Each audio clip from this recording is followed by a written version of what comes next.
What up, YouTube fam? 609 Collector here, coming at you with another video. This time it's going to be of the Toys Era 1/6 scale Unstoppable, aka Juggernaut. Not just any Juggernaut, this is a comic accurate version of Juggernaut, or I guess their interpretation of it. Regardless of what it is, it's an awesome figure.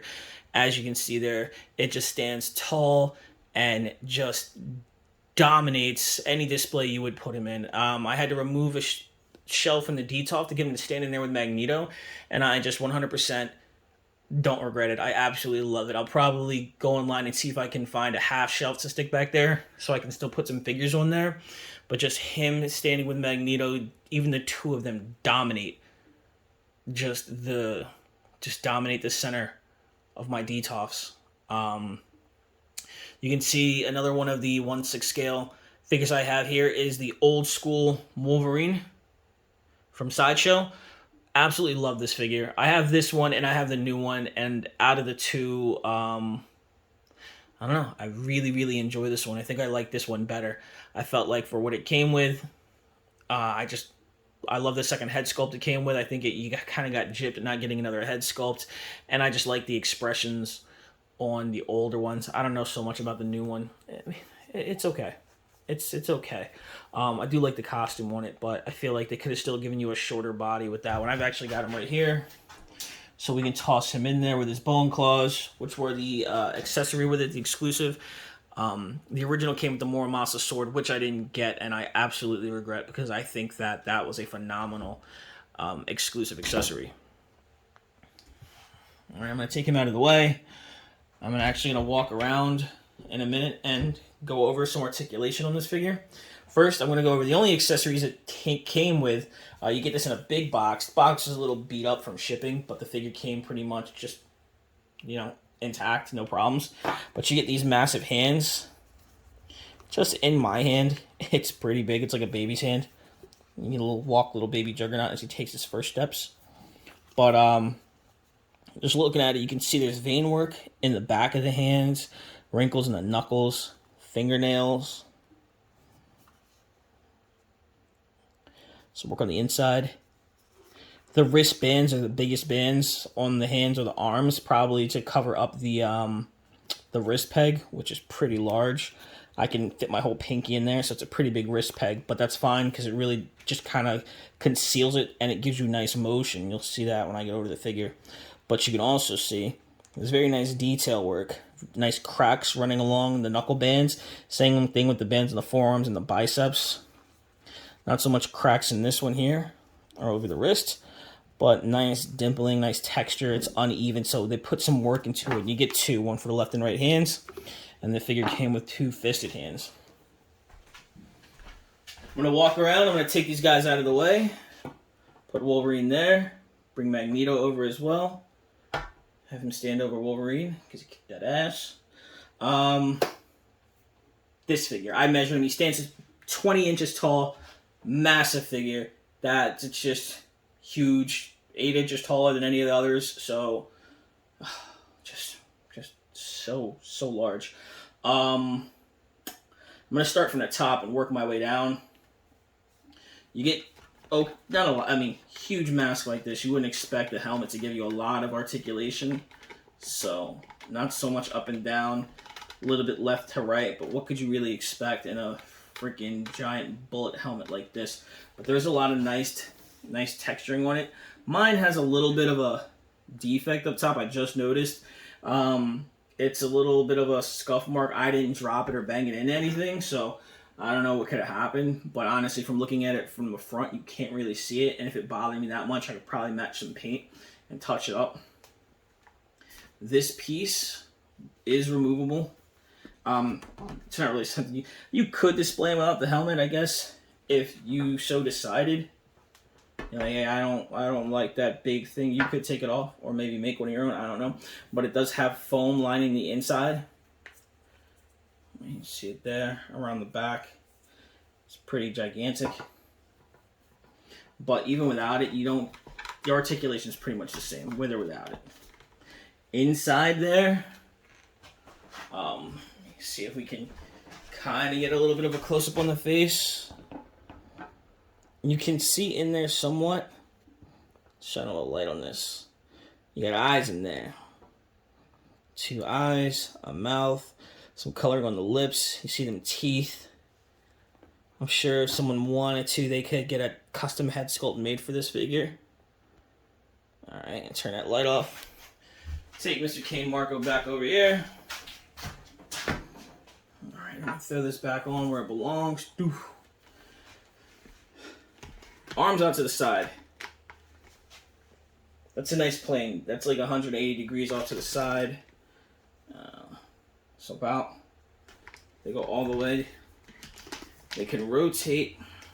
I don't feel like I could get 360 degrees just because I feel like it's starting to catch the costume and drag it down. There we go. Alright. They did a very good job with the costume. Where it lies, you don't see any of the seam inside, front, or back. I can see it a little bit on this side over here, but a little bit of maneuvering evens it out. That's really good. You can see this cut it up there a little bit, but it's not really noticeable unless you're looking at it from the top, easily disguised if you're posing or taking a photograph. These bands and the arms are separate pieces, but they're stuck on there very well. Again, just like on the fists, it's uneven. There's a little bit of notching, some scuffs, some scratches in there, but it's just really, really nice. The arm, as you can see, not quite 90, but pretty good. And you get side-to-side rotation, so you can work with that. Pop this off. The wrist, it really tapers down in the forearm to this massive pinky-sized peg, but that's pretty good because of the cutout here in the forearm. It allows you to get pretty good range of motion there in the fist for a joint that's not hinged, so that's nice.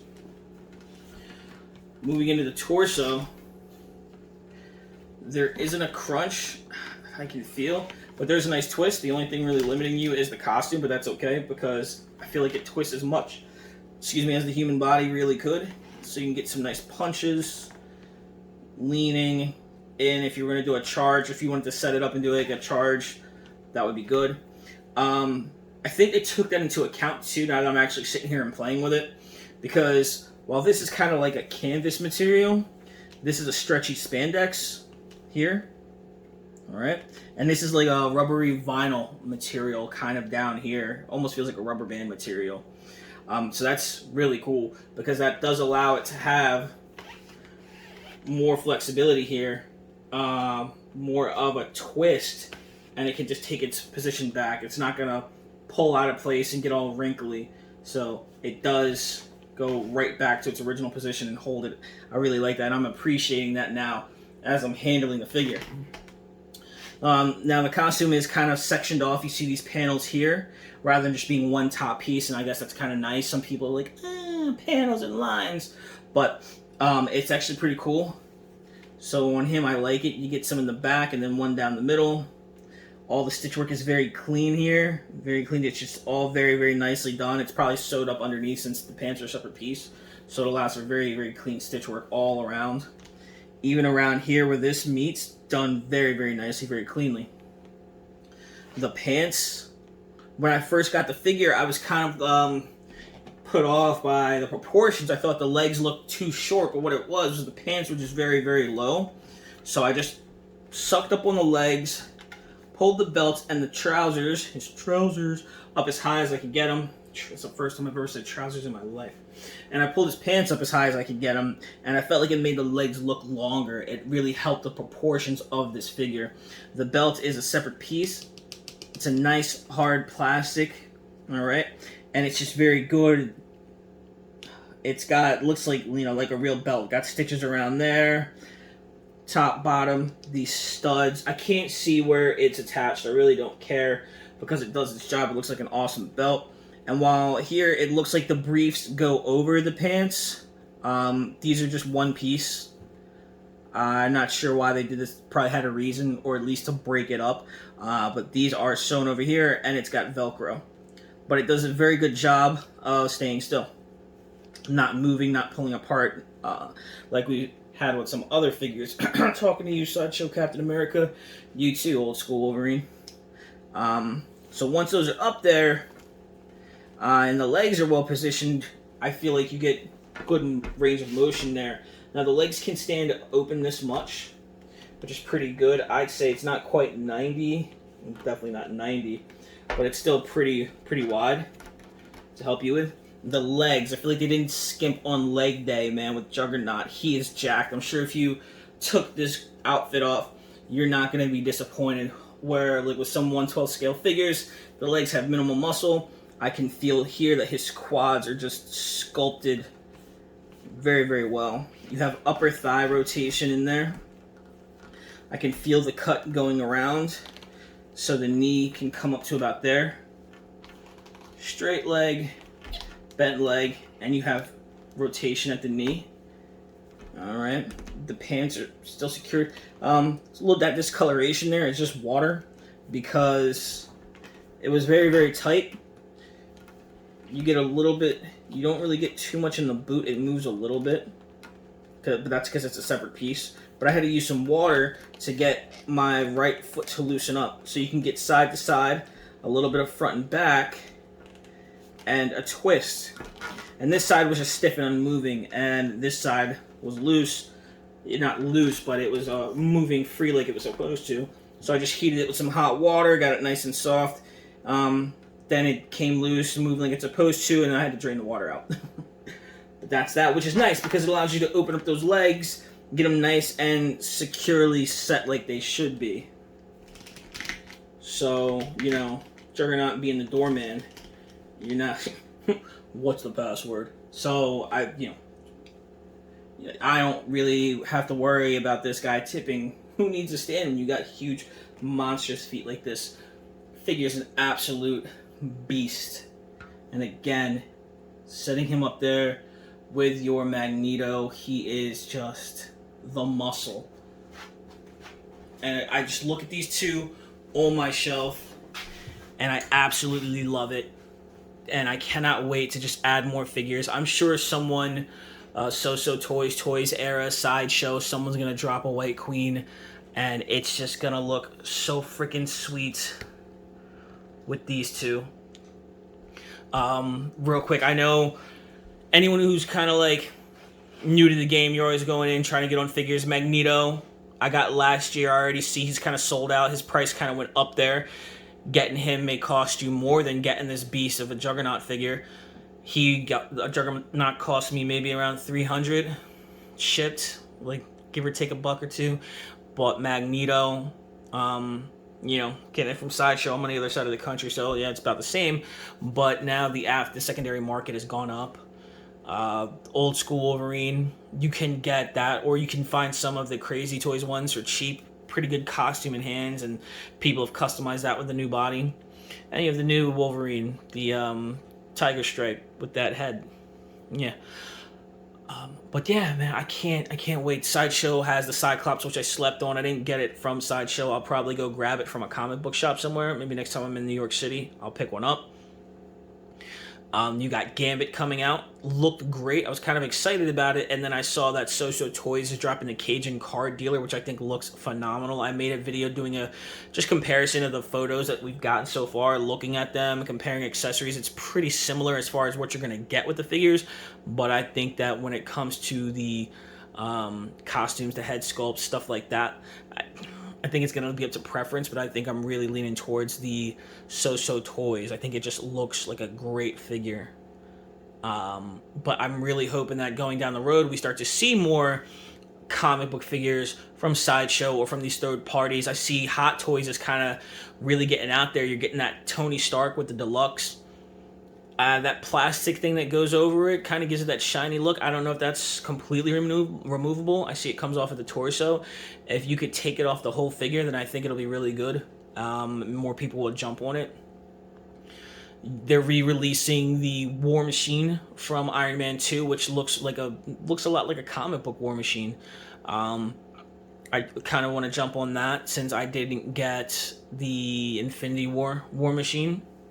So if I was going to get a War Machine, it would be a toss-up between those two, because you have the original one, which kind of, like I said, makes you think comic book, but then the one from Infinity War just looks really bulky and like a beast. Spider-Man dropping more and more stuff. Absolutely in love. I've already got the pre-order for the classic suit Spidey. Grab Miles Morales, just build up your Spider-Verse. You can see back there my Punisher and my Luke Cage.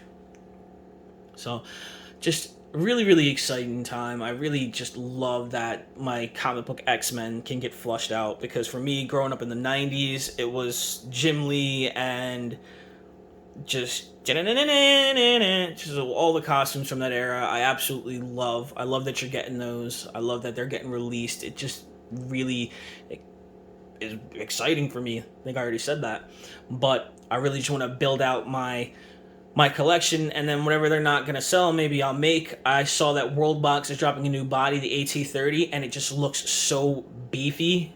Hopefully it's tall.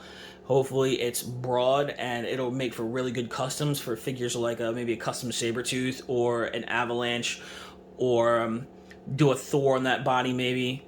Depending on how it looks, it might be bigger than the M35 and look really nice. You could do a Wrecking Crew on that body if you want to have someone make you custom suits.